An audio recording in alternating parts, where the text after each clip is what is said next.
दाई दीदी या बहनी बना हो, भैया नया जी सरपंच बना हो। दाई दीदी या बहनी बना हो, भैया नया जी सरपंच बना हो। हम नाव चिन्हान चाबी सब मिल के मोहर लगा हो।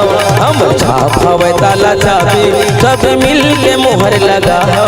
दाई दीदी या बहनी बना हो, भैया नया सरपंच बना हो। दाई दीदी या बहनी बना हो, संगी नया सरपंच बना हो। हम छाप हवे ताला चाबी सब मिल के मोहर लगा हो। हम छाप हवे ताला चाबी सब मिल के मोहर लगा हो।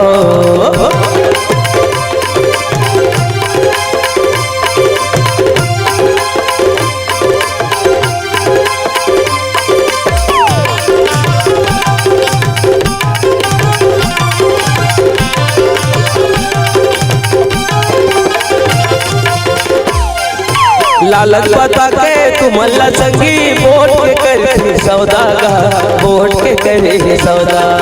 शारदा दीदीला सरपंच बना लाओ, पाए हवा बढ़िया मौका गा, पाए हवा बढ़िया मौका।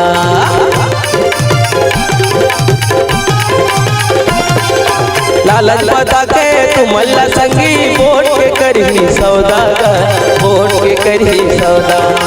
शारदा दीदीला सरपंच बना लाओ, पाए हवा बढ़िया मौका गा, पाए हवा बढ़िया मौका। अपन गांव के विकास करा लाओ, शारदा दीदीला तुमन बता लाओ।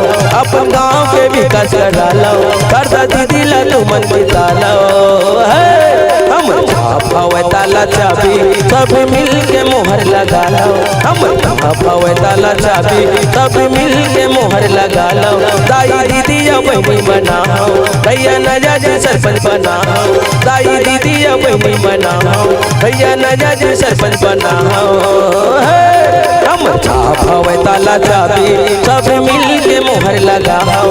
हम छाप हवे ताला चाबी सब मिल के मोहर लगा हो। हम छाप हवे ताला चाबी सब मिल के मोहर लगा हो। हम छाप हवे ताला चाबी सब मिल के मोहर लगा हो।